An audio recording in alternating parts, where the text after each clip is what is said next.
Good morning to all of you.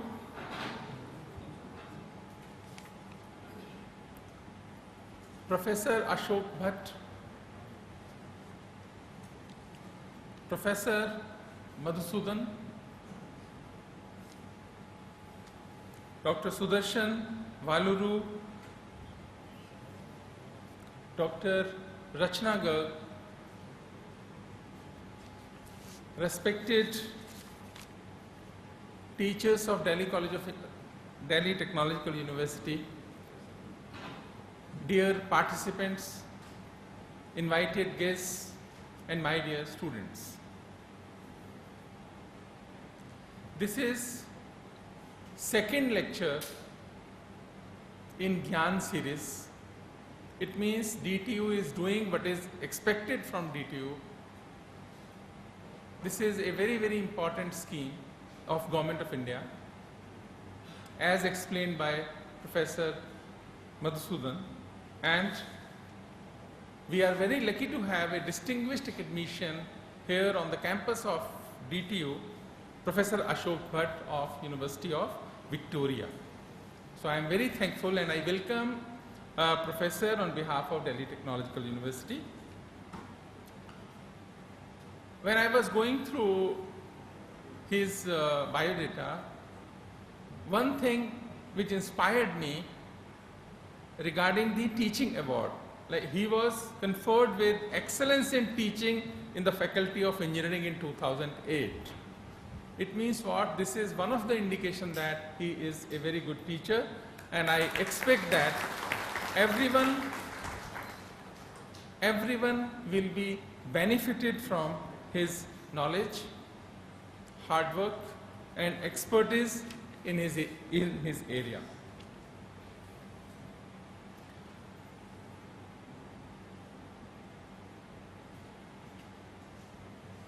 You know, the purpose of GIAN is to establish international linkages. It is important because we want to give exposure to our students, teachers, to the best practices of the world. Many countries have done it. The best successful example is China.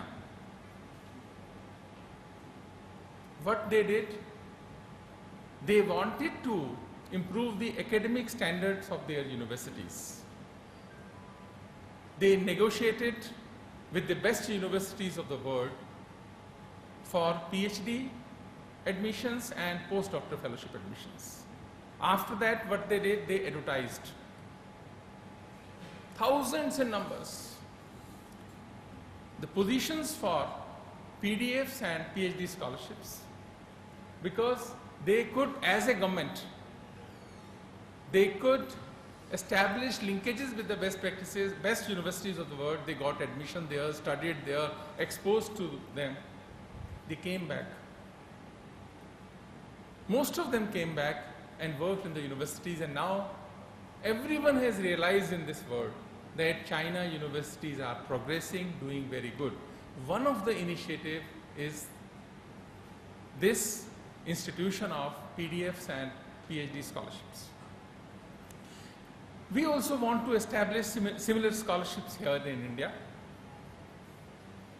We will do it in the coming years, nationwide scholarships. But right now, what Government of India thought, at least we can take a first step. Instead of sending people there in masses, why can't we invite some of them here? This is easy way level 1, where our students, teachers will get an opportunity to interact with the best brains of the world, so that they will be exposed to some of the practices. Although we do understand that exposure and excellence, these two words are different, but they go hand in hand. If we will not expose to our teachers and students to the best institutions of the world, we may not be able to achieve the expected target, but at least this will help us to think in that direction and to work in that direction. So DTU is also playing its role for organizing the GIAN courses. So today This is the second course, and I expect that we will learn few good things. That is one thing. Second is what? His presence may inspire many of us to work in the self-learning mode in the thrust areas of emerging technologies. This is very, very important. Initially also, Government of India instituted many scholarships, Fulbright scholarships, Commonwealth scholarships, but the numbers, they were very few in numbers. Those who were benefited, their impact was very limited because of the number. But now, whenever the new scheme will come, it will be in thousands. So we expect that very soon we will have a new scheme of institutions of PhD and PDF scholarships. Just now Professor Madhusudan gave me this notes of professor, and few lines are very interesting. The first line is USA consumes 28% of global energy. He will discuss with you. I am just copying something from his lecture. 28% of global energy, and 50% of global energy China is consuming. It means what? 50 plus 28, 78% energy is being consumed by only 2 countries. So hum kahan pe hain? Like the whole world, 78% consumed by 2 countries only, and the whole world is for 22% only. It means what? But what is happening, the flip side is, the people who are consuming most energy, they are advising us.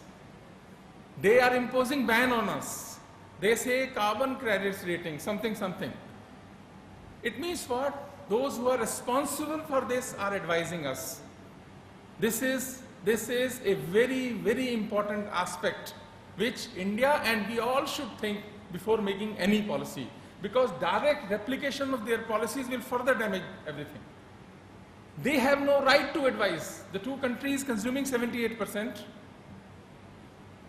and now they say, but what is happening in our institutions also and in India also, the biggest challenge is what? Electricity, yes, quality of electricity, yes, but the consumption of electricity. If we draw a graph from 1952 to now 2016, the consumption of electricity is something like this. When I was working in an engineering college, there used to be only one air conditioner in the office of the principal. We used to discuss this, why can't we have ACs in our rooms? Why can't we have ACs in the laboratories? Only computer laboratories were some privileged laboratories in those days. I am just talking about 1995-98. There used to be only one AC, but now what is happening? Situation has changed, nothing wrong in it. I am not saying there is anything wrong in it. Now, most of our offices are air conditioned, our houses are air conditioned, our cars are air conditioned. It means what now? We are also consuming more and more, and because we want to replicate the models, we want to practice the theories established by those who are consuming maximum energy. Those who are consuming the maximum energy. In DTU also, last week a file came of electricity bill of DTU. I was shocked, 50 lakhs per month.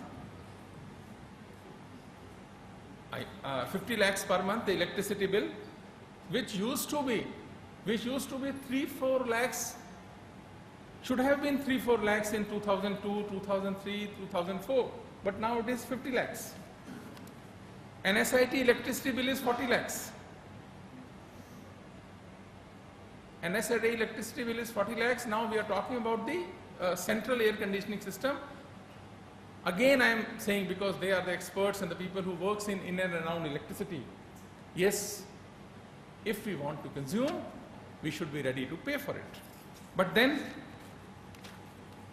how can we establish a balance between these two? Because our lifestyle is also changing, and we And if our lifestyle will change, as it has changed in Europe, world cannot provide, survive and sustain. Just not possible.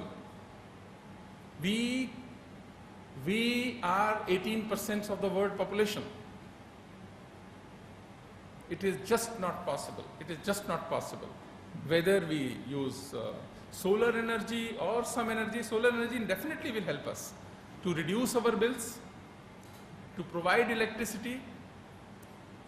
It means what? It's a great challenge. Nuclear energy is very, very dangerous. World has seen, and statistic professor will show you, only India is using 3% of electricity, generating 3% of electricity through nuclear means. It means what is good for us? From this course, which is primarily will focus on solar energy, which is the energy for another 50, 100 years, or I really do not know. We have to think and rethink about it. Because whenever we talk about the non-conventional energy sources, we always take a shortcut.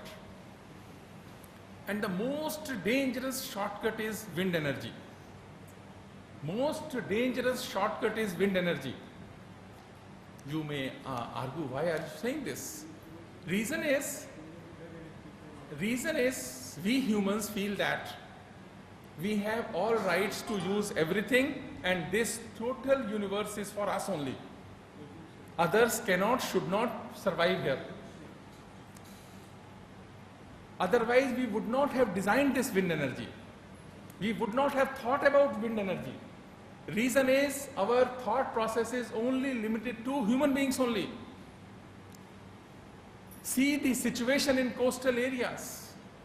Every third day you will find news in Gujarat newspapers. There are so many migratory birds are killed due to wind energy. We can imagine the thrust of the energy, the thrust of wind. Poor birds cannot survive. Thousands of birds are being killed every month. You can say, because they are migratory birds, why are they coming here? They will not come. They will not come, but where will they go? They are coming from Western world or other countries due to winter and other, climatic issues. But, they are coming to us, coming to India. This is not a trend of last 10 years. It's a trend of thousands of years. But I can bet you, I can tell you they will not come. We have disturbed the whole coastal area. So whenever our scientists, they design something, we have to keep in mind the welfare of others also. Yes, we will get energy, we will sit in the air-conditioned environments, we will sit something, it's good. But at what cost? Cost should not be only in terms of monetary values. If we calculate cost is only, in terms of something, then it means what? We are heading towards disaster, and our total approach is very, very dangerous and inhuman approach. This word is also very dangerous, inhuman. It means what? Anything which is against the interest of humans, we will only consider that. Instead of this, we should coin other words. For the total universe, if something is bad, we should not do it. In the last series also, I asked a question. And here, because most of you are from electricity discipline, what is the cost of electricity?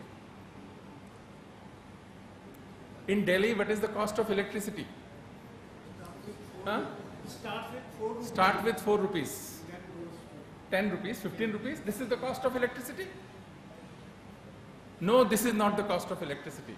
It is only the cost of services for the generation of electricity. We are using coal, nature is giving us free. We are using oil, nature is giving us free. We are using something else, nature is giving us free. Now we all are discussing about the renewable energy, where the total energy is free from solar energy. Only the services and the design and the patents and you want to take some profit, nothing wrong in. But you know, it means what? Things which nature is giving us free, we are developing a costing model, and whenever we purchase it, we feel that, what we feel? We have all rights. Because I am a rich person, I have all rights to use it, because I am paying for it. No, you are only paying for services, nothing else. You are not, you are only paying for the services which you have designed in your own way. You are not paying for other things which are equally important. Welfare of others. Nature is giving free, everything nature is giving free to us.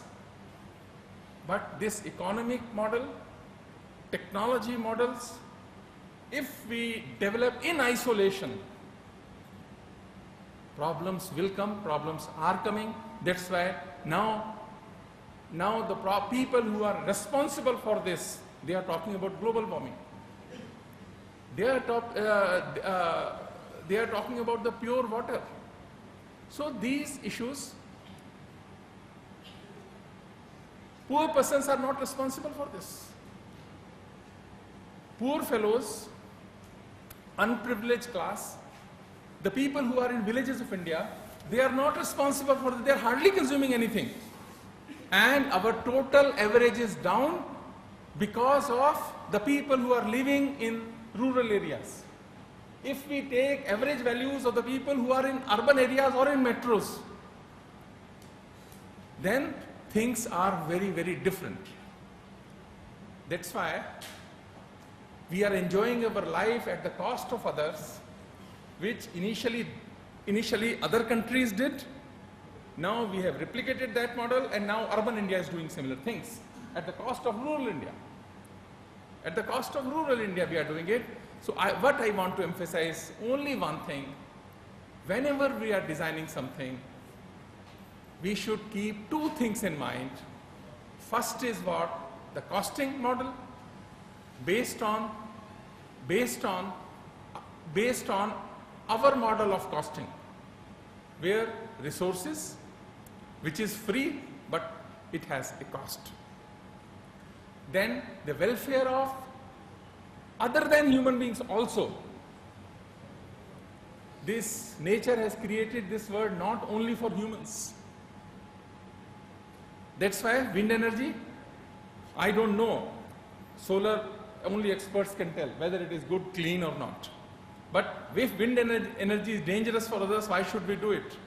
Similarly, so many things. So my dear students, many of you are doing PhDs, work in the areas, but always think that whatever we want to do, we have to keep in mind these important aspects. You know, in 2013, 6,000 applications were submitted from India for patents. China submitted 5 lakhs, US submitted 7 lakhs. And only 6,000 from our country. How many will be awarded, we really do not know. These are also areas where, you know, when we have to think about it. Only publications of research papers will not help us for a very long period of time. We have to think about the development of commercially sustainable products. But if India will develop any commercially sustainable product, our scientists, our engineers should keep in mind these aspects also. And if some of you remember this thing, then the purpose of DTU will be fulfilled, and we will be able to produce such engineers,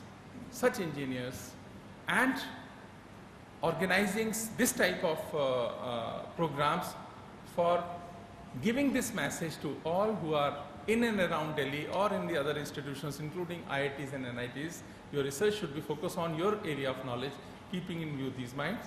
I am extremely thankful for the organizers for inviting me to share some of my thoughts. Thank you very much.